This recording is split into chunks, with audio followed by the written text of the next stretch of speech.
You should look it up. I should look it up. Georgia Tech podcast recording. Are you gonna start your own podcast? Maybe. Adrian's Coffee Talks, Ooh. where he spills the tea. Ooh.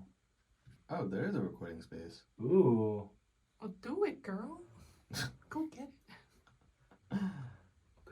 Okay. I guess you could just tell everyone who you Sure. are, to any listeners who don't know Sure. what you do, and a childhood show you liked. Okay. Yeah, so my name is Adrian Choi. I'm a PhD student at Georgia Tech. I study human-centered computing. And I guess we can talk a little bit more about what that is. And then I am David's roommate as well. We go to the same church. And my favorite childhood show, is Arthur. Oh, I loved interesting. Arthur. Wait, why Arthur? I don't know. I think it's just the slice of life kind Because of you like look like genre. Arthur. Also, I kind of do look like Arthur when I wear my glasses, I guess. Oh yeah, that's true Yeah. actually. Wow. Also, by the way, if y'all hear any snickering, Snickers. Adrian's girlfriend Kathleen is also with us. I'm just snickering in the off background. Yeah, she's here for moral support. That's so interesting. Wait, so since you loved Arthur, did that meme of like the Arthur fist hit you differently? Like No, you it didn't hit me different. Okay. I think it's just like, it's just funny. Okay. But I don't know why I love Arthur so much. I think it's just like, it was just like, I used to watch PBS a lot growing Yeah. up, and so that was one of the shows that I just really liked. Yeah. Yeah, that's so interesting because Arthur was like one of the shows where like as soon as it came up, I would just like turn it off because I was looking for really? Pokemon and I didn't have cable. So then, like anything that wasn't Pokemon, I just didn't have the attention. Wait, but span Arthur for it. and Pokemon are not on the same like channel though, no? They weren't. I just Right? didn't have cable, and it was Actually, it was- I used to be a pretty big Pokemon person too. Like, I really loved watching Pokemon. But I don't know, something about Arthur is just like the simpleness of it, the Oh, simplicity of it. that interesting. I But at like. that young of an age, I'm surprised. Maybe like you were not as slammed with anime or like action stimulus, so That's you true. were like chill enough to appreciate Arthur. I guess that was like when I was like 10 years old. That's- or not 10 years old, like 8 years old, 6 That's years impressive. old. Yeah, 6 back to then 8. I was like anything that wasn't Power Rangers or I don't know. I don't know, I think action. Power Rangers was a little corny. By 8, actually by 8 it probably was. Yeah. Okay. In Arthur, were there like different socioeconomic classes that you could like If get a I hint of? recall, kind of. It's pretty slice of lifey. Yeah, right? it's very slice of lifey, very like, I don't know. I think some of the episodes I remember from whatever I recall, I think it does touch on like societal like issues. I just don't remember if they talked about like Yeah. income and stuff like that. And there's at least different races, right? Like Yeah, I think so.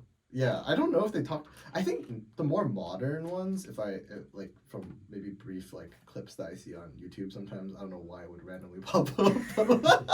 It makes it sound like I'm still like an Arthur. Like I watch Arthur habitually, but I don't know. I think nowadays, what I've I don't know from where I recall this from, but like I think it's more political or like. But I think Huh. back then it was more like slice of lifey. Oh, wow. Whatever. Really like childhood problems and stuff like that. Yeah, well, even Disney nowadays, like a kids' film, they're gonna interject some political flavor into there. Yeah. So, yeah, I guess there's no. I mean, there has to be something for the adults, right? Yeah, I think it's like what with Disney, like the live action genres, the remakes that they've been doing, like they do kind of like insert a little bit more politics into it. I think just to like in some ways, like it resonates with like the older audiences maybe. Gotcha. Yeah. So I guess first topic is human-centered computing. What is that? I guess in a nutshell for Yeah. People who don't know. Actually, this is probably the first question. Because normally when whenever I introduce myself to people, I usually say like, oh, I do computer science, or like, oh, I do like social science with some computing on the side. I'd say human-centered computing is more so focused around designing applications that keep the humanness in mind. Yeah. Meaning that like, if you ever heard of the term like user experience research or like design. I think it's more of the academic side of that. In UX, like kind of within user experience, like in the industry of things, they focus a lot on like designing applications or like websites and things that are very easy to use, that are very intuitive for people to like navigate through. Human-centered computing does kind of like touch on that. I think that's historically that's kind of like the first initial push into human-centered computing, trying to design interfaces that are very intuitive, very easy to use. But that whole, I guess, in the academic sphere of human-centered computing, it's kind of evolved a lot into much more than just that.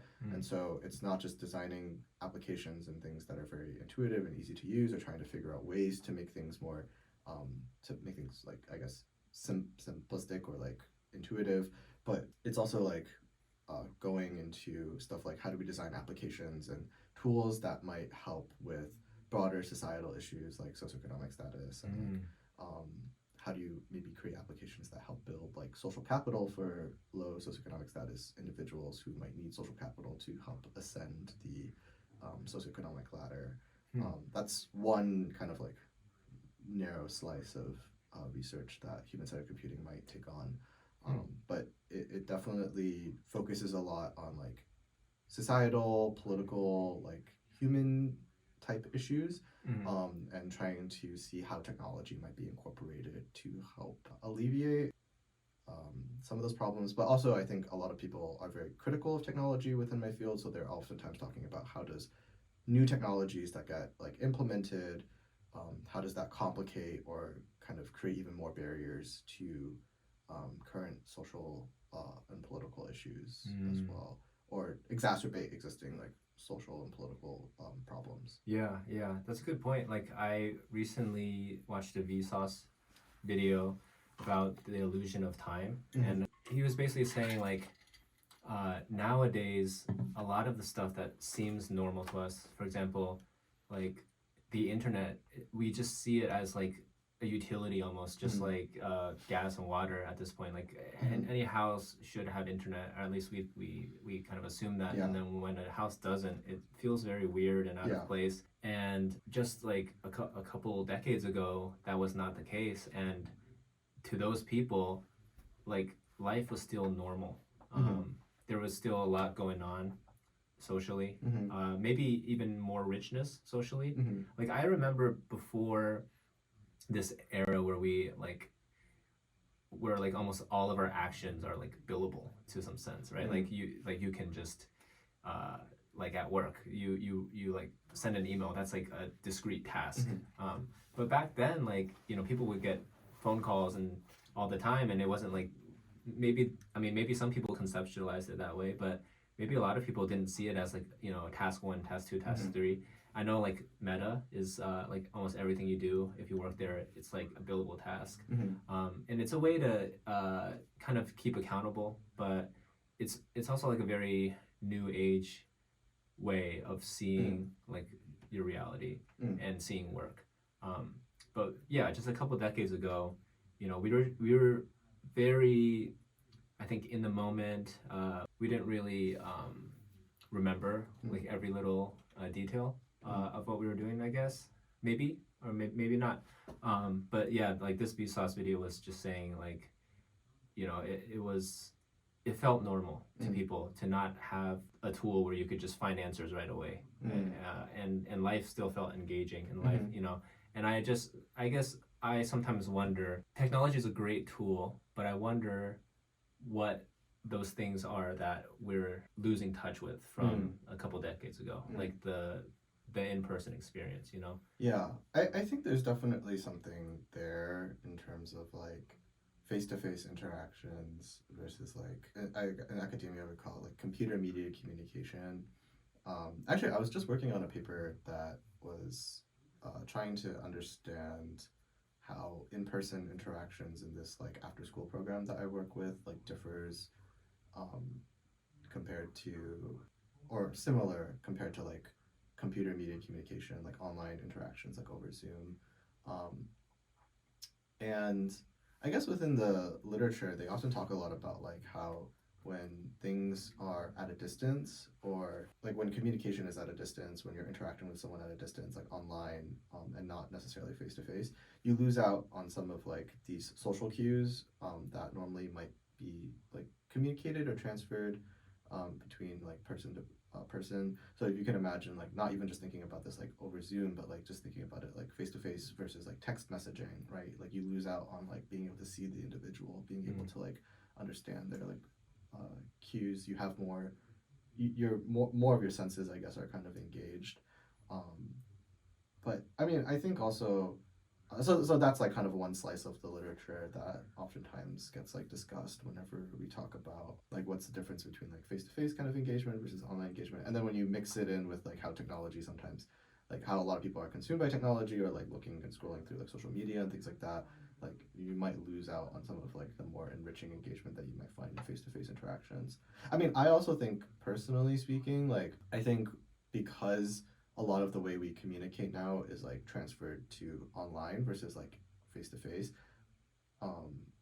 and the means in which I guess you're interacting over these online communications, I think sometimes maybe the depth of relationship kind of gets hindered as well. Because if you think about it, like I think a lot of people now are engaging in like, or I guess a lot of people like make friendships or like even relationships like online, like playing through like a video game, like if you imagine like World of Warcraft or something like that, like playing through that, like I don't know if the opportunities for depth of engagement goes as deep as you would maybe then compared to like in person, like being a part of like a church community or something like that. Sports even. Maybe, but I mean, there's also instances and case studies where, you know, online interactions can also be very enriching and be very intimate.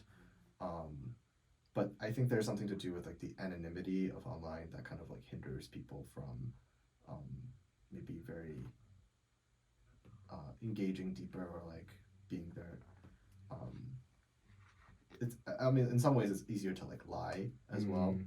But there's also been studies that talk about how anonymity makes people be willing to disclose personal information more readily too. So it really is like, there's a little bit of everything, I think, when it comes to online communication. So you're saying that sometimes you'll have more authentic conversations with Goblin Slayer 99 than someone in person. Yeah, because there's less stakes to that too, right? Like if you're disclosing personal information to a random stranger, like maybe not personal information to the extent of like, oh, here's my real name, here's like where I live and stuff like that, but like stuff like, oh, I recently went through a personal loss in my family, like that might be easier to disclose online because of the anonymity of it versus like going to a friend that you might be close with and like disclosing that, or like an acquaintance in real life. So it's very complex, I think, in terms of the disclosure and what you like it's very complex, I think, in terms of like the richness of the relationship that you might find in face to face, but then the ability to be able to disclose when you're like online and communicating online. Right. I guess the sad part about disclosing online though is that they're like, because you lack that richness, it's like maybe not as, it's not like as validating as maybe a relationship that you have in person where you can kind of depend on. I mean, I think it really depends. Like I can see and imagine like instances where like if you're playing like WoW or something like that, and then you build like a really good rapport with this virtual like person that you're now talking to over in an online environment, being able to like disclose and have constant contact and like be able to like talk about life. But I think there is still something missing like in that interaction compared to, even when the conversation is like on point. When it is like very deep and very personal, because like in some ways you're still anonymous, but I think like nowadays, you know, if you're gaming online, like it can transfer very easily to in-person like relationships too. Like I've heard of stories where people were like, oh, I met like a really close friend through playing a video game together, and we met online, and it was we met offline in the real world, and that was great. I think but I still feel like there's maybe perhaps something missing in that face-to-face interaction, that like there's still something missing in online communication that, you know, you can only really find in face-to-face interaction. I not fully sold on the idea that like it's just because you're missing out on these like social cues necessarily. Yeah. But I think there's a type of richness that kind of occurs whenever you're talking and interfacing with someone face to face, and the depth of conversation that you're able to perhaps have. Yeah. But that also might be by nature of like me in my face to face interactions with a lot of people. It's within the church context, so that also like plays a role in the depth of like in my kind of perception of face to face interactions with people versus like online. Yeah, in the church context, something I think is really neat is if you have a group, let's say like a Facebook group, and there's a lot of people in it, and you were just to make an open invite to a hangout, and it's to a community of 400 people, 300 people that kind of know each other, like especially at church, you've been in the same space physically around these people, you just haven't actually met them yet. But if everyone subscribes to that same group and they see the same open invite, like that just opens the chance of so many connections. But this is an example, I would say it's like an example of non-human centric computing. Like the idea of the tool is that it can connect you in a way that has never been accessible in the history of humanity. But somehow, like the fears, the insecurities that people have in exposing themselves using this tool, like, so like in other words, what I'm trying to say is, if you're in a Facebook group and you have this ability to have an open invite and potentially have a group conversation with 6 people that you've never met before, or like maybe you've met half of them, so you're a little bit comfortable already getting conversation in, and then you get insights from 3 unique perspectives that you've never met before. That's amazing, right? But it rarely, I feel like, at least in our community, and maybe many other communities, it rarely happens unless maybe you're like an established member of that community where a lot of people admire you and respect you, and once you post, like people kind of flock to that post and there's like some turnout. But I think that there's some insecurities that people have about joining in on a request from someone new that they don't really know, and you know there's probably safety considerations to that. But I just feel like this is a way where we have an amazing tool, and it's not human centric. It's like, in a way, if you're making posts and they're not getting responded to, it's like a negative to your social capital. It's like you're kind of putting yourself out there in some ways, but then you're not getting like the feedback. Yeah, the or feedback that you would want.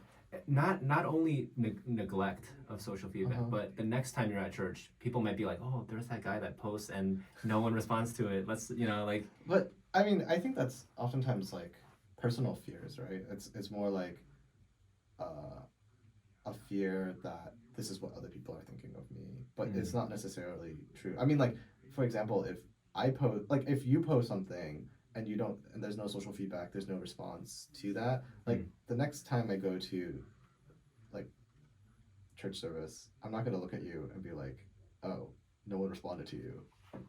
Like, I think that fear of, oh, I'm the one that is like being neglected, and like this is taking a hit on my social capital, I guess, is more of a personal thing, I feel like, or it's like a personal thought that comes.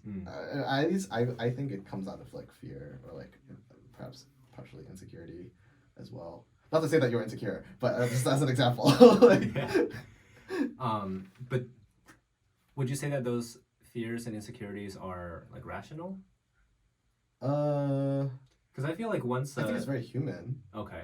I think having those emotions is definitely is a part of our experience as people. Yeah. I mean, I think of it as I mean, in the church context, we consider that like sin, but like, Mm. because I don't think that's what God wants or desires for us. But I definitely think it's a very human experience, right? Like we have like these emotions that get triggered whenever we experience these certain things, like not getting social feedback, right? Yeah. And that fear is perhaps conditioned to us based off of prior experiences. Exactly. And, Yeah. but that's a very human thing, right? That's something that we go through Yeah. as humans in this life. So Yeah. But those prior experiences are probably along the lines of you've tried reaching out in a social setting, you were neglected, and then maybe you've tried additional times, and maybe if there was one person that liked it the first time, there's nothing the next times. Maybe. I mean, when that happens, when you start to build almost like a reputation for being neglected, it can be very discouraging to keep going or keep trying. Sure. Right? Yeah. Yeah. And like that's something that I've had to like wrestle through for myself during college, and then I think also like it's something that like a lot of friends have like shared with me too, like sometimes like putting yourself out there and just not getting the social feedback that you would want, like a response, right? Or like someone saying like, oh, let's go do this together. And I think a lot of times, I mean, if I think about it for myself, I mean, a lot of it I think goes back to just wanting to feel like desired and wanted, and oftentimes feeling neglected because like I didn't feel like I had really like quality friendships maybe in like high school or like growing up. And so wanting to find affirmation from friends is always something that like I kind of wanted. But I think from a Christian perspective, like I think I also believe that like that's not what necessarily God wants. I think he wants me to be firm in my own identity as like a son of God, right? And with that comes the affirmation and the continual assurance that like, oh, this is my identity. This is like I am, like God is my father and I am his child, and there's a security in that, or that assurance and that sense of peace that comes in that identity and that relationship. And I think it's remembering that and really fighting to believe that like some of those insecurities or those fears that I might have start to get hopefully like stripped away, or it's not as powerful, right? Whenever you don't get that social feedback, or whenever you run into like that same circumstance of like putting yourself out there and then not getting what you want. Yeah, I think that's a boundary that I often find myself navigating. Like there is the self-esteem that comes with believing you're a son of God, but then when you attempt to do things with that self-esteem in reality, and then you're met with, you know, neglect or judgment, even if you label it as sin, it like other people having the sin of judgment, or when they don't have the full context, it is still very like discouraging for you to like lower your reputation even further by more attempts. I think in a sense, like this is why I have so much appreciation for redemption stories like Tyler one of League of Legends. So do you know his story? Yeah. I like kind of know. Yeah, I mean he was banned by the company that made League of Legends because he was extremely toxic. He would leave games, he would rage, just like the epitome of like a nasty gamer, I guess. Sure. Toxic. And then he had this whole like redemption arc where he did like baking streams, and the whole time he was just saying he could not wait until his ban was over, and he comes back and he becomes one of the largest League of Legends streamers for years, and I think even to date, right? Like now I heard he's playing chess and people are still following him because they'll follow him wherever. But anyway, I have so much respect for a story like that because it shows someone who, like, he does not fear failing over and over in front of a huge audience. And I think one of the biggest barriers to people, us, like having more social capital and getting better at our own skills is like we're afraid to fail in front of other people because there's like a cost to that because people Yeah. start ostracizing us. Yeah. But then how do we even get good if we don't keep attempting things Yeah. and failing over and over until we get good? Yeah. I think, yeah, that fear of failure, I guess just fear in general, I think like ends up being a lot of like a barrier for a lot of people. I mean, I think, especially I guess in the Asian culture, I feel like Asian culture is like, I think fear is something that like we tend to like wrestle with a lot, and how you respond to that fear. I mean, some people just like are like become a little toxic and they just like suck it up and like become even more like try to like, I don't know, project themselves into becoming someone that like they necessarily or Wait, I just had a really interesting idea. Oh. So my brother, he's like pretty different from me. He like grew up playing basketball, Mhm. so he was surrounded by like basketball players for a big part of his life, and he navigates this issue where basketball guys are like pretty loud and they don't overthink a lot when they talk about stuff, but he did notice that in Asian groups like he's considered like very loud, and he kind of gets judged in the Asian group for that. Sure. But in the basketball group he's like one of the more reserved, Yeah. and then there's like people who are much louder, much more like idiotic than he is. Should I grab him real quick to like have him have him share? 'Cause he's literally right if there. you want to. Yeah, I'll be right back. Sorry, Are I'm you just gonna getting edit kind of this in post? yeah. Just randomly like He's just gonna pop in. Like he's in the room now. Can you hear yourself? I can hear you guys. Okay. So we were just talking about how in high school you're like you're more outgoing and more talkative than a lot of the Asians Yeah. in the Asian group, right? And you kind of took that from growing up around basketball guys. Yeah. I would Yeah. say like yes. Yeah. So can you just share like your mentality, like how you're navigating that and how you're in this positive space before college? All right. So like growing up, especially like around my community, it was like it's like a very diverse community, right? So like, I also play basketball, and basketball's not a very like Asian sport in my town. So, and then like I went from basketball to volleyball. So like when I played volleyball, it's like a lot more Asians. I mean, I definitely connect better with like Asians because it's like my culture and everything. But I also like love playing basketball. But like back when I used to play basketball, it was like always like trash talk is like the culture and stuff. And so like yeah, I think like when you get down to like those people who like trash talk and everything, like, and then you get to like a different level where like people can pick on you and stuff, but like it doesn't really get to your head no more because you've been in like such a tough space where like people say even worse stuff. So like so yeah, I mean like I feel like in any aspect, right, like I can take like the good of like certain aspects in it. Or like in any endeavor in life. Yeah, pretty much. Yeah. Yeah. There's good and bad that you can take. Yeah, you can just like I don't know. It's like you look at things from like a different lens. Like like you can try and take things like so negatively that it like just brings you down even more. But then like sometimes like you just gotta like I don't know, look at things I guess a different way or whatever. And time will just pass, too. So when you came into like the Asian group from the basketball group, and you're more talkative than people, like people kind of ended up making fun of you, right? Yeah, so I would say like I don't know, it's also like a certain persona that like I had, so like it's like not, it doesn't really like match with them, so like I kind of get that, but like it's just I didn't really expect it because like some of the people were like very talkative or whatever, but some people aren't really like that or whatever.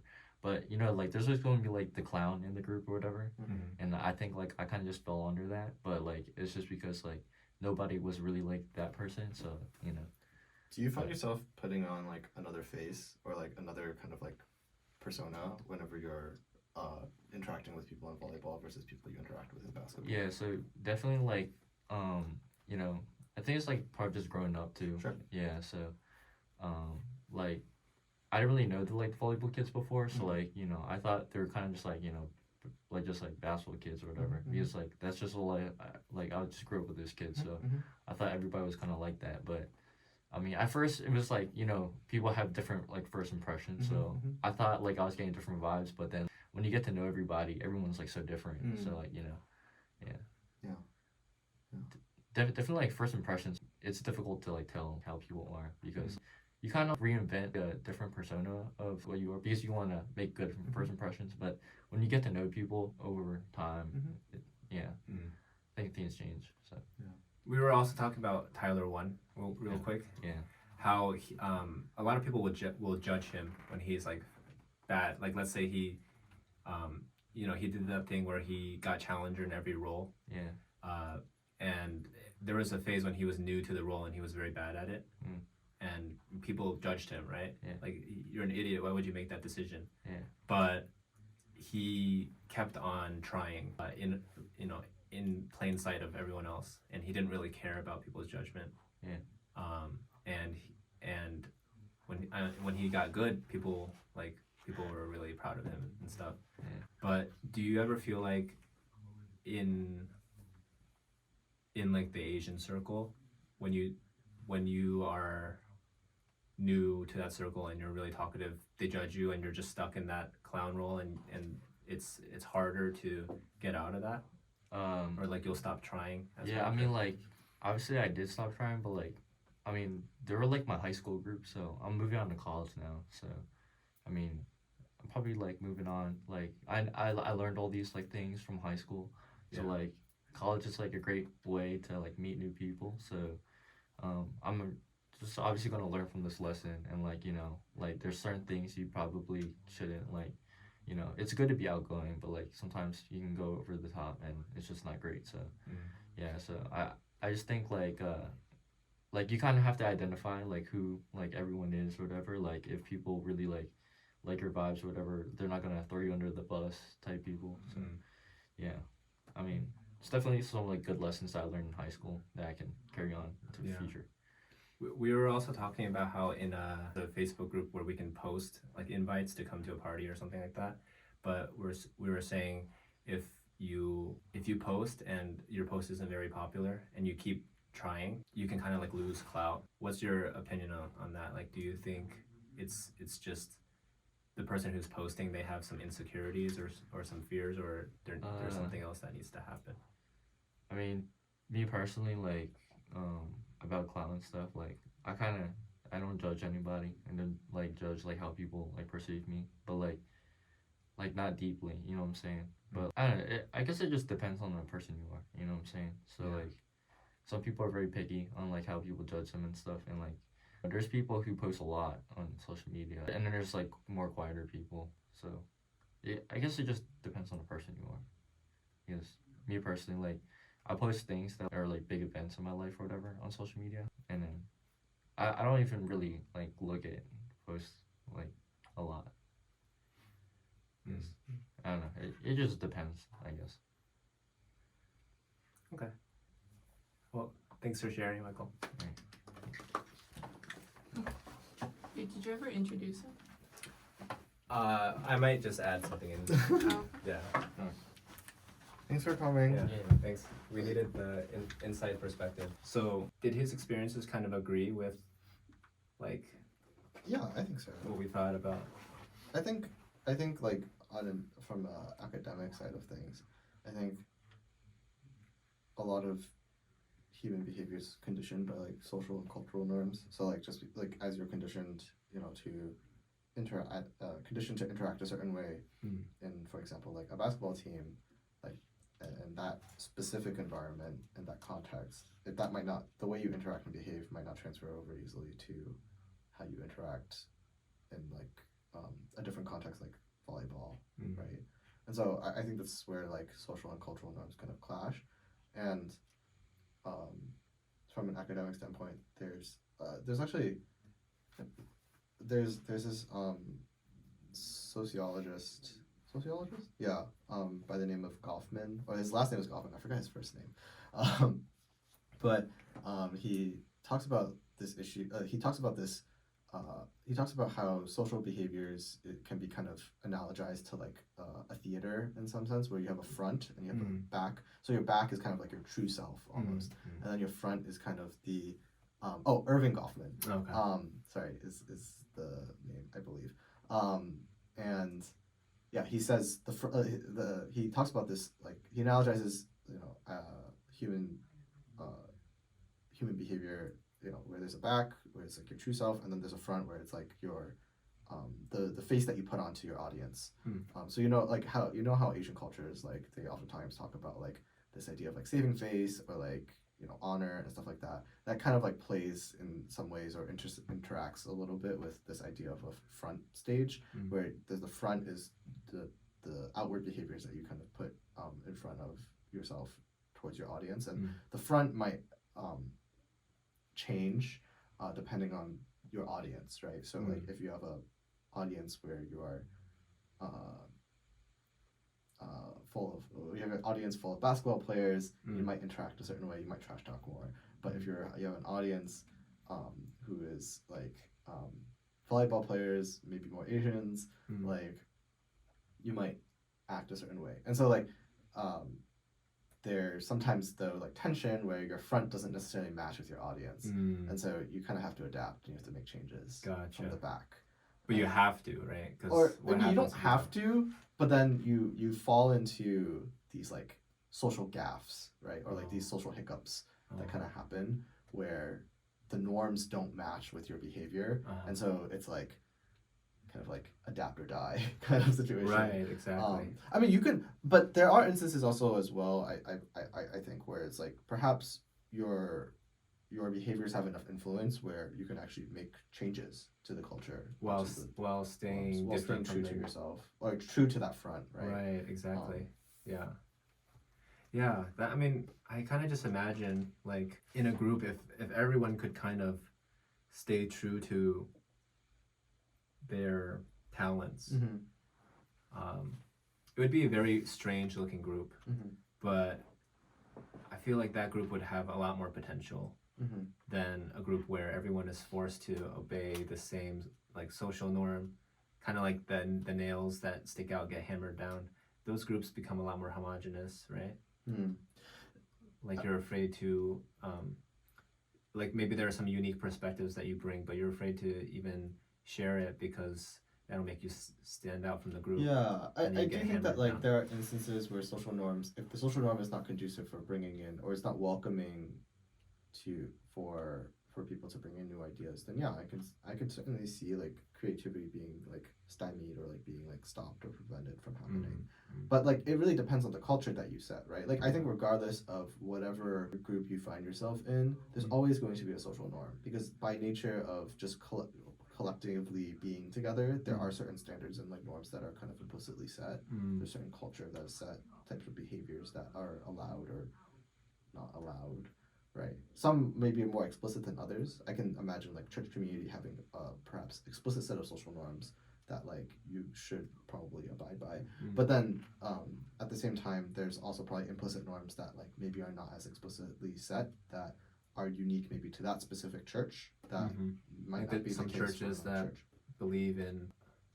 Some churches might believe more in women's rights than others. Sure, for example. Yeah. But and that might be more of an implicit thing. Like maybe when I mean implicit, I mean like certain subtle like kind of habitual behaviors that kind of reinforce that specific culture, versus like perhaps like a set of explicit rules that a church would abide by that kind of then sets the culture. So for example, like the whole idea of like the whole like Bible, right, is a whole set of in some ways it's like a set of laws of like what we should or shouldn't do. So that in of itself sets culture. But then and that sets like the type of behaviors that are allowed or not allowed. But then there's like more subtle things that necessarily may not be encapsulated within the Bible, like how much should you drink? Yeah, how much should you drink, or like is or like even dating culture, right? Like within a church, like that is its own subculture that like has certain implicit rules, maybe that gets like subtly reinforced through how people talk, how people interact, even perhaps what the pastor on the pulpit like kind of talks or like encourages or discourages. So like that might not necessarily be explicitly written within the Bible, but then that's kind of maybe subtly reinforced by Don't these. date people in your family group unless you're a young professional. You're a college student, don't do it. Yeah, sure. Like that's not necessarily an explicit rule within the Bible, but like that might be just something that, based off of wisdom or prior experiences, is something that might get reinforced slowly over time. Gotcha.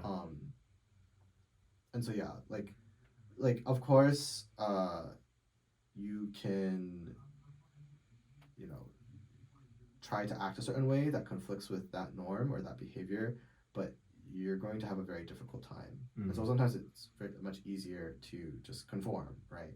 But I think sometimes disruptions, like social disruptions, like perhaps, you know, if there's enough people that kind of just act a different way that conflicts with the social norms, that you can kind of change the norm as well. But does that need to be led by one person who's very good at the difference that he brings? Or like maybe like my brother said, someone who, even though you come from a basketball group and you're kind of making social gaffes in the volleyball group, but you're just so secure from all the trash talk in the basketball group that you just don't care if the volleyball people are judging you, and you just keep doing your thing until a point where they start seeing the value that you bring.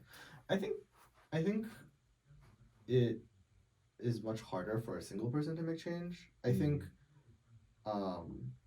you kind of need almost a collective Group to buy-in. to actually make change, right? Yeah. Because if you're the one voice in the sea of voices, Yeah. like it's very hard, I feel like, to create tractable change, because it'll just be the one like voice that like falls, like that carries out into the by the wind, gets carried out by the wind. That makes sense. Yeah. But I can also see instances. I think that it's maybe a matter of how many voices, relative to the amount of power that you have within a group. So like, how much influence do you have? How much does your voice hold sway, right? So for example, if like a pastor, a single person, right, like encourages from the pulpit like a certain action, right? Like no dating in college ministry or within the same family group or something like that, right? Like if a pastor says that versus like a college student, like that holds different weight too, right? If a college student wants to enact that, you might need a lot of people, like probably almost 90% of maybe college students to like hold sway and change the culture. But like you might only need one voice if it's a pastor, right? Because the pastor holds more power and sway in like a congregation, right? And so I think it's also a matter of how much influence do you hold within a group that really matters. So you can make tractable changes as a single person, or as a singular person, assuming that you have enough like influence to be able to do that, and like you hold enough respect. And so that might intersect also with like the idea of like social capital and how much like social ties you have access to, and your level of influence perhaps within that social network. Wow, that's really cool. It sounds like the technology's there or do you think that the UI needs to be redesigned, or like new apps, like fundamentally new apps need to be designed? Because to me it sounds like as long as you have, I mean, it sounds like the Facebook groups have all the tools you really need for really good community engagement, right? Like polls and forum posts, profiles that you can kind of check who people are and what they do a little to some extent. And are you saying like social media has enough features and features to like create community? Or are you saying like? Yeah, I'm saying just the Facebook tools that we have. It seems like the tools are there to create really good community engagement, but a lot of the problem is more this social, cultural, like fear of getting into that gaff position by. Yeah, I think there's just some things that technology will not solve. Yes. And it's just a matter of group behavior and social norms that get set within a group. And that, I mean, that might be influenced by technology, but I really don't think that, like, I'm not what we call a technological determinist. I'm more of like I don't think technology actually has that, like technological factors are not what pushes society forward or like makes change. I think it's more so how people use the technology that creates, negative or positive kind of consequences. Interesting. Yeah. Yeah. But I do think that like how technology is designed can maybe influence certain interactions that, or allow certain interactions or hinder certain interactions that might promote more community engagement. So like being able to like a post or something like that like might encourage someone to like engage more or like feel a sense of community more. So maybe like how the interaction is designed on social media might be able to push some more engagement. Yeah. Or community. Yeah. People tend to compare themselves to others, especially in the Asian community, where a lot of people seem to not be very talkative, or a lot of people seem to not ask a lot of questions, at least in the public eye, but they're still able to figure things out about a community, about the culture maybe, or what the rules are, the implicit rules. I remember there was one day around the house, we were talking about how, I was just telling you actually that at work, it seems like I compare to coworkers where it seems like they don't ask as many questions as I do, or at least as I did when I was new, and yet they seem to know all the rules. However, if I think back to it, they've been there for years longer than I have. Yeah. And you basically said that these conversations do need to be had, but maybe they're had in private, or they were had before I even stepped foot in the office. Yeah. And maybe they were not very smooth conversations. Maybe they're pretty awkward, or maybe they're pretty heated. I don't know. But I'm comparing to who they are today, when they've already kind of worked out these things, and struggles likely in the past. Yeah. And so I guess the same concept applies in. Yeah. I think that's what we oftentimes call like what we call in academia is like, there's a term of term for this. It's called community of practice, where it's like, especially in work, it's like how you become an expert, or like kind of how you become knowledgeable in your work is based off of doing. It's based off of like doing it with other people who are already experts. And so you coming into your job, like you're obviously a novice in some ways. Like you might have worked and have a prior experience working in that job in a different context, but in this new context, right, there's new rules, there's new guidelines, there's new norms, right, what to do, like the workflow even. Like, so in some ways you're still a novice entering into this new environment, into this new context, right? And so as you enter into that context, you have to learn on the job. There'll just be some things that no matter how many classes you take, like it will just not prepare you for what actually happens in the day-to-day kind of workflow of things, right? And kind of like a blacksmith teaching their apprentice. Like no classroom is going to show you the exact angle to hold. Right. Exactly. And so I think a good community of practice, the way it should be organized is that the novice comes in and then does maybe perhaps some menial tasks, and then slowly as they observe and understand the workflow and get accustomed to it, they get given more responsibility by the end, right? And so think of it like concentric circles, where it's like at the core there is your expert, and then at the periphery, like the broader concentric circles, that's where your novice is. And the goal is for the novice to slowly move into that like middle circle, in order to get accustomed and adjusted and become an expert within that work environment, right? And so there'll just be some things that you will never be able to understand within like a traditional classroom setting from all the teaching or for all these lectures that like will prepare you for like the day-to-day kind of doing of your work, right?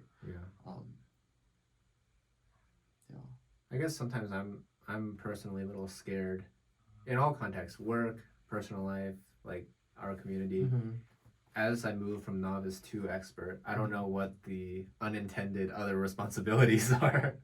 Yeah, the but expert. that comes with like being a part of that community, right? Like you won't. There will just be no.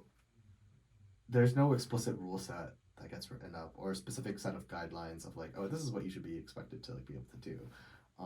It's kind of just implied, and it's scary, but it's it's scary, but I think it's very interesting as well.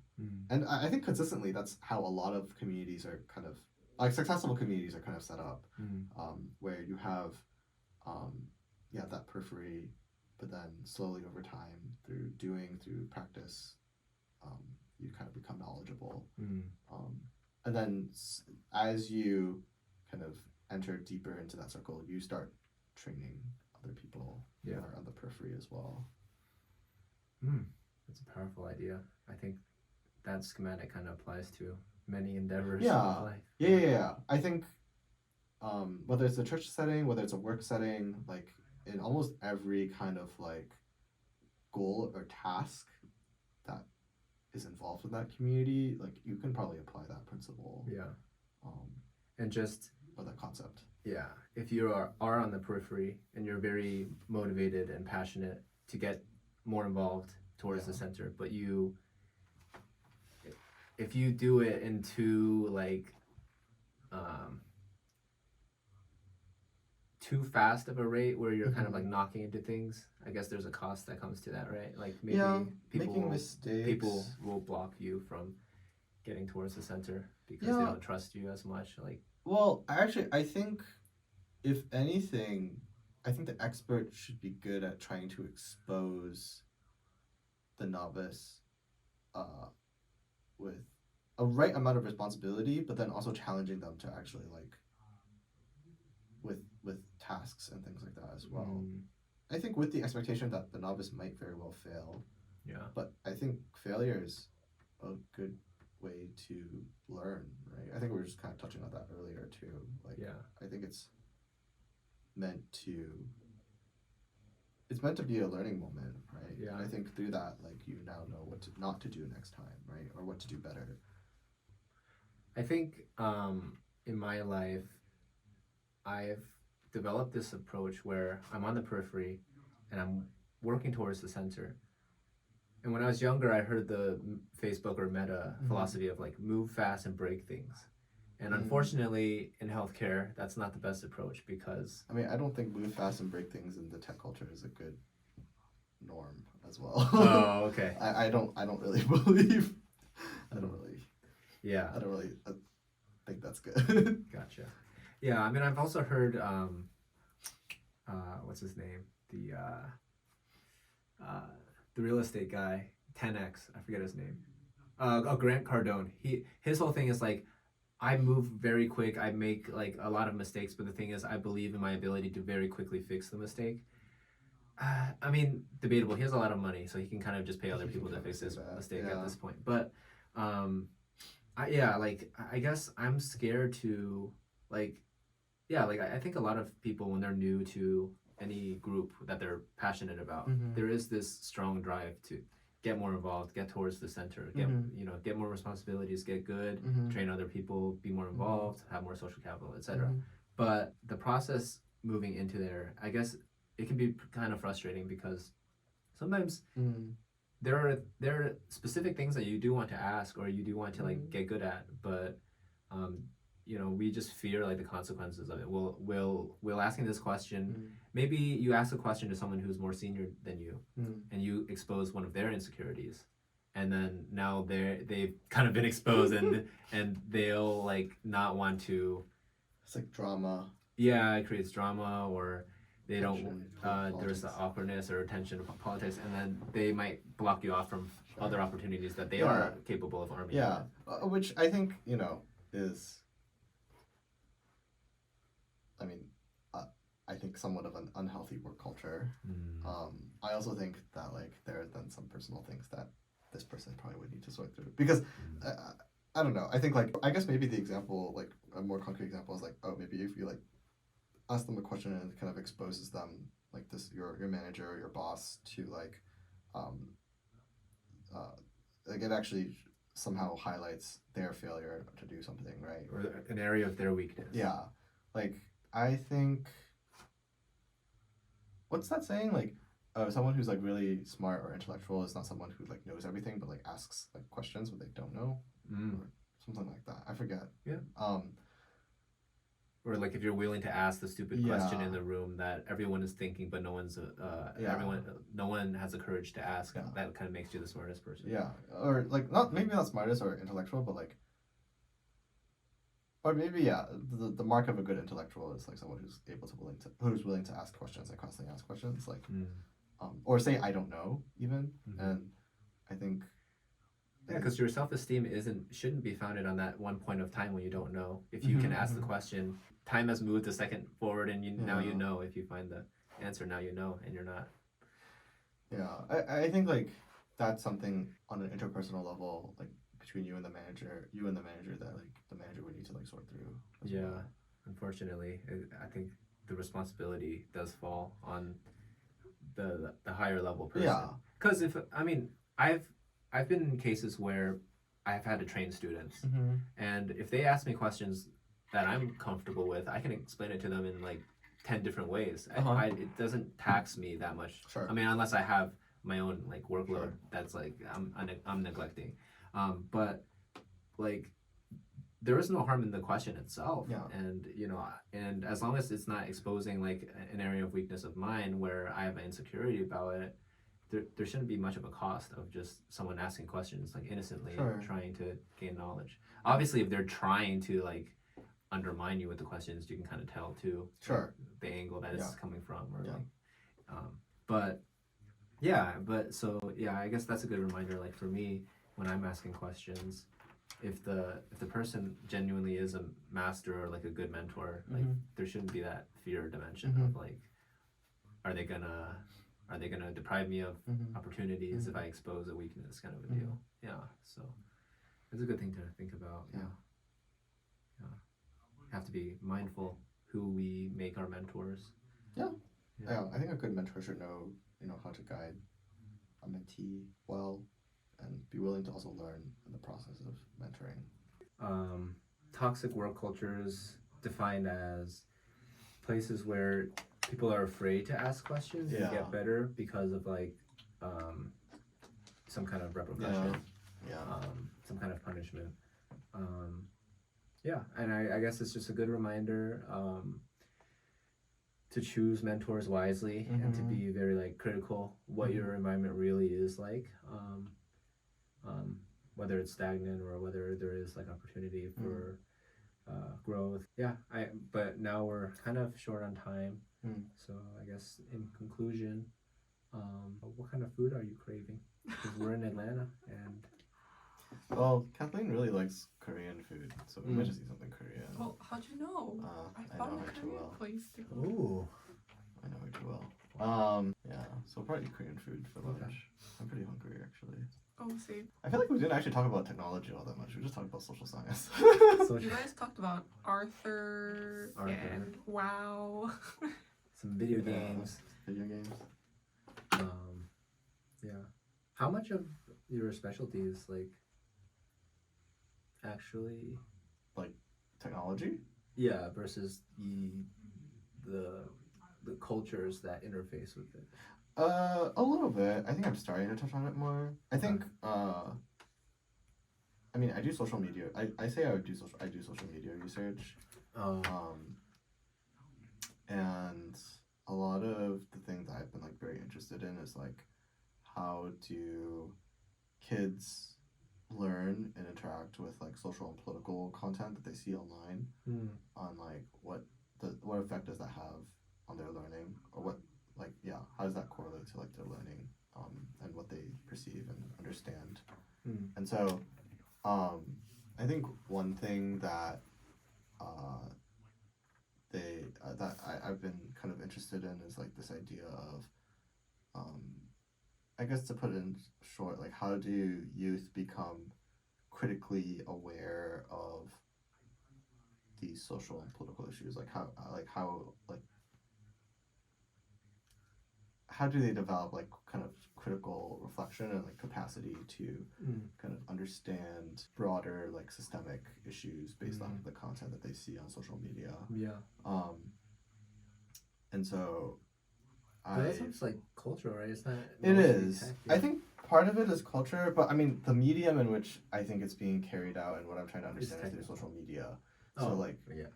like Facebook, Twitter, or I guess not Twitter, X.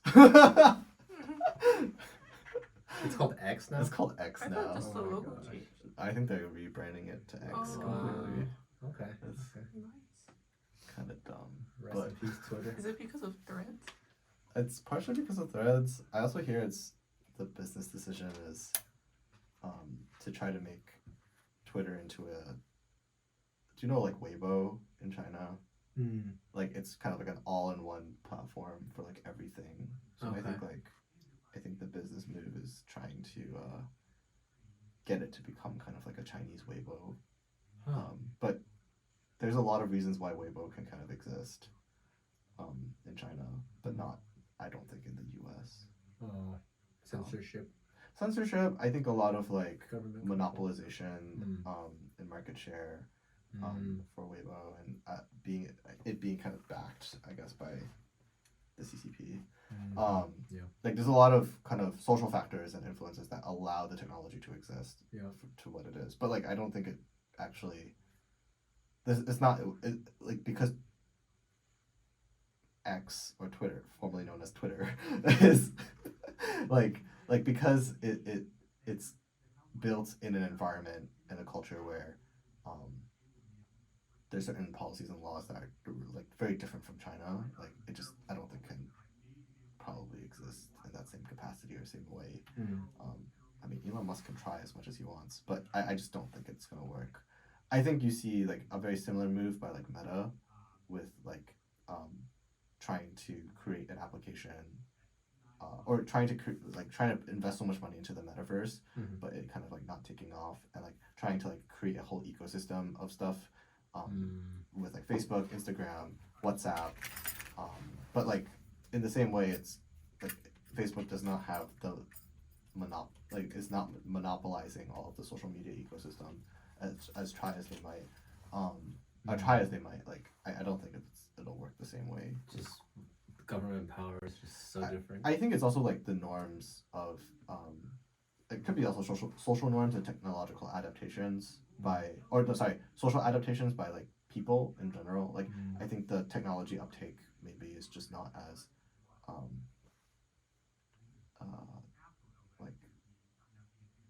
like the norm just maybe might dictate that Americans just might not like want this kind of thing or that kind of platform. I actually also think like maybe I don't know the history of Weibo, but like how social media companies or platforms are created. It was during a time when it was very socially disruptive. So like there's just a lot of like opportunities for one app to monopolize on everything. But because you're in a period in the technology sphere where there's so many different types of social media apps where like you have TikTok taking up one share of space, like social media space, and then Facebook taking maybe another social media space. Like it's become kind of like harder for one. More saturated, for one app necessarily to take off. Yeah. It's not disrupted at all. Right. And so like it's hard for I think Twitter to like try to monopolize on it because there's so many other competing applications now versus like maybe Weibo back then or maybe OpenAI, ChatGPT is the more disruptive. Yeah, I think maybe that's like the next kind of like frontier of like where disruption can happen. And one company kind of taking off as a result. Yeah, we'll see how that goes. Yeah. Yeah, I don't know if you could tell. I'm very tech adverse. Adverse. I'm very tech adverse, or very tech pessimistic. Huh. Yeah. Interesting. But funnily enough, I think the research that I end up doing, it is very it is probably more critical towards social media in general or technology in general, but like, I do try to find like the silver lining in all of it. Yeah. I mean, one of the papers that I published was around social media and how, like what we were just talking about, how I think there are opportunities and ways for people to like learn and become more critically aware of like Yeah. ongoing systemic like social and political issues, and hopefully take more like action. A lot of like actually in my sphere, a lot of people have been kind of hopeful in this idea of like how social media can kind of democratize, or like, or create, I guess, more healthy democracies, and generate like collective action. So like stuff like Arab Spring. I don't know if you remember historically, but like in the middle or in the Middle East and North Africa like areas, like Libya was one of the countries that was going through an Arab Spring movement, where the government was kind of like in some ways toppled or like changed as a result of like people democratize like kind of generating collective action and social change through protesting and stuff. And one way that they organized through the protests was using Facebook and like social media. And so I think ever since that time or that movement, people have been kind of like somewhat optimistic of like social media as a space or a platform to be able to get people to gather online and like make collective and take collective action to like combat kind of like social injustices or like to even make changes in government and democratize government more, especially if there's like a dictatorship in place. But I'm like not completely sold on that idea. But like I do think that like social media can have its place in generating kind of like movement and as a medium to like kind of generate movement and create large scale social movements that way. Cautiously optimistic. Cautiously optimistic. I mean, there's even with like stuff like in the U.S. like Black Lives Matter movements, like a lot of that is generated through like social media and stuff like that as well. So I think like even with like the George Floyd kind of protests that were happening throughout the U.S. I think several years back, like I think a lot of it was built off of social media, and so I think there is opportunity for collective action, but I see social media as more of a medium to allow that to happen, not necessarily like the thing that causes these things to happen. Yeah. Yeah. Okay. Great. Well, thank you for your knowledge. Thank you for enlightening me. Yeah. Yeah.